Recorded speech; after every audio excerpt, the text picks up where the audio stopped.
Hello friends, welcome back to my channel Soma lifestyle. আশা করি সবাই ভালো আছো, আমিও খুব ভালো আছি। আজকে তোমাদের সঙ্গে একটি Bengali stylish fried rice recipe share করব। আশা করি সবার ভালো লাগবে, তো সবাই দেখতে থাকো। প্রথমে ফ্রাইড রাইসের জন্য আমি 1 গ্লাস বাঁশকাঠি চাল নিয়ে নিয়েছি। সবাই সবার পরিমাণ মতন চাল নিয়ে নিও, আমি এখানে 1 গ্লাস নিয়ে নিয়েছি। তারপরে বাঁশকাঠি চালটাকে আমি ভালো করে ধুয়ে একটা পাত্রে কিছুক্ষণের জন্য ভিজিয়ে রেখে দিলাম। এবার ফ্রাইড রাইসের জন্য যে সবজিগুলো আমরা ব্যবহার করব সেগুলো হলো কিছুটা পরিমাণ গাজর কুচি, ক্যাপসিকাম কুচি আর বিনস কুচিয়ে নিয়ে নেব। আরও তোমাদের ঘরে যদি মটরশুঁটি থাকে তো মটরশুঁটি দিতে পারো, আমার কাছে ছিল না তাই আমি ওগুলো দিয়েই করেছি।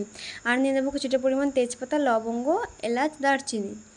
আর নিয়ে নেবো পরিমাণ মতন ঘি। আমি তোমাদের দেখানোর জন্য ঘিটা কৌটোটা শুদ্ধ ব্যবহার করি, তোমরা তোমাদের পরিমাণ মতন নিয়ে নিও। নিয়ে নেবো গোলাপ জল, গোলাপ জল দিলেও হয় না দিলেও হয়, আমি একটু গন্ধের জন্য নিয়েছিলাম।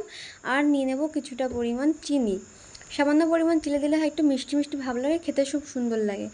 আর কাজু বাদাম কিশমিশটাও নিয়ে নেবো। কাজু বাদাম কিশমিশটাকে আমরা প্রথমে কিছুক্ষণ বাটিতে ভিজিয়ে রাখবো একটু জলে। ভিজিয়ে রাখলে কী হবে, জিনিসটা খুব নরম হবে আর ভালো লাগবে, খেতেও খুব সুন্দর লাগবে। কাজু বাদাম কিশমিশটাকে ভিজিয়ে রাখার পর আমরা একটা গ্যাসে একটা কড়াই বসিয়ে দেবো। কড়াই বসিয়ে দিয়ে তাতে দিয়ে দেবো কিছুটা পরিমাণ সাদা তেল। সাদা তেলটাকে ভালো করে গরম করে নেব। গরম করে নিয়ে তার মধ্যে আমরা দিয়ে দেবো কেটে রাখা গাজর কুচি আর বিনস কুচি। খালি গাজর কুচি দিয়ে দেবো আর বিনস কুচি দিয়ে দেবো, ক্যাপসিকাম কুচিটা দিয়ে পরে দেবো, কারণ ক্যাপসিকাম জিনিসটা হয় খুব নরম, তাই ওটা খুব তাড়াতাড়ি সিদ্ধ হয়ে যাবে বলে ওটাকে আমরা পরে দেবো। আগে গাজর আর বিনসটাকে ভালো করে আলতো হাতে ভেজে নেব। কিছুক্ষণ নাড়াচাড়া করে ভেজে নেওয়ার পর ওটাকে আমরা একটা পাত্র দিয়ে ঢেকে দেবো। ঢেকে রাখার পরে যখন দেখবো একটু একটু ভাজা ভাজা হয়ে উঠছে, তখন কি করব, আমরা আবার ঢাকনাটা তুলে নেব।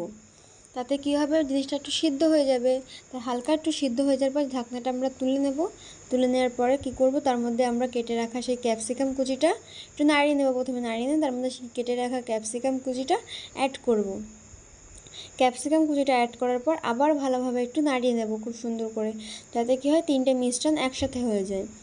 তিনটে মিশ্রণ একসাথে নাড়িয়ে নেওয়ার পরে কী করব, আমরা তার মধ্যে সামান্য পরিমাণ লবণ দিয়ে দেবো। লবণ দিলে কি হয়, খাবারের টেস্টটাও সুন্দর হয়, আর জিনিসগুলো যে তিনটে মিশ্রণ আমরা অ্যাড করেছি সেই তিনটে মিশ্রণ খুব তাড়াতাড়ি গলে নরম হয়ে যাবে। তারপরে কি করব, কিছুক্ষণ আবার নাড়াচাড়া দিয়ে ঢেকে রাখবো। ঢেকে রাখলে যখন ভাজা ভাজা হয়ে যাবে জিনিসটা, তখন আমরা কড়াইটাকে নামিয়ে নেব। কড়াইটা নামিয়ে নেওয়ার পরে কি করব, সেই ধুয়ে রাখা যে বাঁশকাঠি চালটা সেটা আমরা গ্যাসের উপর বসিয়ে দেবো। গ্যাসের উপর বসিয়ে দিয়ে যখন জলটা ভালো করে যখন জলটা একটু ফুটে ফুটে উঠবে, তখন আমরা কী করব, চালটা ভালো করে নাড়িয়ে নেব যাতে চালটা নিচে লেগে না যায়।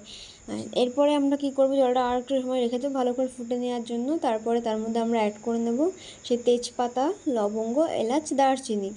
এলাচের মুখটা ভালো করে ফাটিয়ে নেবে, তাহলে কী হবে, গন্ধটা খুব সুন্দর বেরোবে আর খেতেও খুব সুন্দর লাগবে। ভালো করে এলাচ, দারচিনি, লবঙ্গ দিয়ে ভালো করে নাড়িয়ে চাড়িয়ে আমরা সেটাকে কী করব, তার মধ্যে কিছুটা সাদা তেলও অ্যাড করবো। আমি এখানে স্কিপ করা হয়ে গেছে বলে ভিডিওটা দেখানো হয়নি। সাদা তেল আর গোলাপ জলটাও অ্যাড করে নেব। অ্যাড করে নেওয়ার পর কিছুক্ষণ নাড়িয়ে চাড়িয়ে আবার ঢেকে রাখবো। ঢেকে রাখার পর যখন ভাতটা উতরে উঠে হয়ে যাবে, তখন কি করব, ভাতটাকে আমরা নামিয়ে নেব। নামিয়ে নিয়ে ফ্যানটা গেড়ে নেব। ফ্যানটা গেড়ে নেওয়ার পরে কী করব, ভাতটা এখানে রেখে দেবো কিছুক্ষণের জন্য। তারপরে আবার গ্যাসে একটা কড়াই বসিয়ে নেব। কড়াই বসিয়ে নিয়ে তাতে কিছুটা পরিমাণ ঘি দিয়ে দেবো। ভালো করে ঘি দেওয়ার পরে কী করব, যখন ঘিটা একটু গরম হয়ে উঠবে, তখন ঘিটা থেকে একটা তেল ছেড়ে দেবে। তেল ছেড়ে দেওয়ার পরে আমরা কী করব, কড়াইটা ভালো করে গরম করে নেব। গরম করে নিয়ে সেই যে ঘিটা দিলাম আমরা, সেই ঘিটা কড়াইয়ের চারপাশে লাগিয়ে দেব, যাতে আমরা যে মিশ্রণগুলো অ্যাড করব সেগুলো যেন কিছু কড়াইতে লেগে না যায়। তার জন্য আমরা ঘিটা ভালোভাবে নাড়িয়ে চাড়িয়ে নিয়ে কড়াইয়ের চারপাশে লাগিয়ে নেব। ভালো করে লাগিয়ে নেওয়ার পরে তাতে কী করব, সেই যে কাজু বাদাম আর কিশমিশটা আমরা ভিজিয়ে রেখেছিলাম সেটা আমরা অ্যাড করে নেব।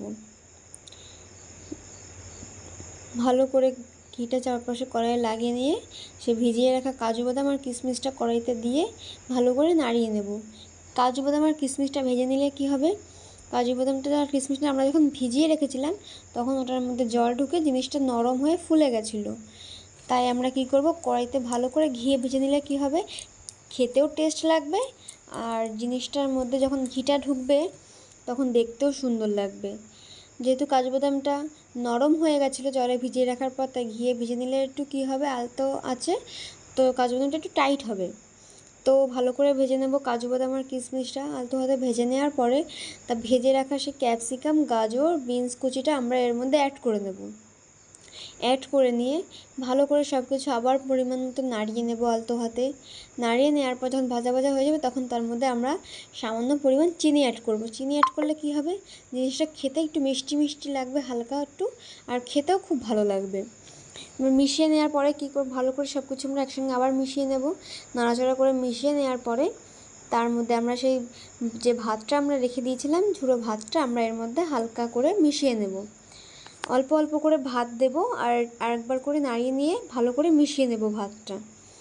ভালো করে ভাতটা যখন মিশানো হয়ে যাবে তখন দেখবেন এই গাজর বিনস থেকে একটা কালার, গাজর বিনস কাজু বাদাম ক্যাপসিকাম থেকে যে কালারটা, সেই কালারটা ভাতের গায়ে লেগে হালকা হালকা অন্য রং ধারণ করে, তখন দেখতেও খুব সুন্দর লাগে ভাতটা।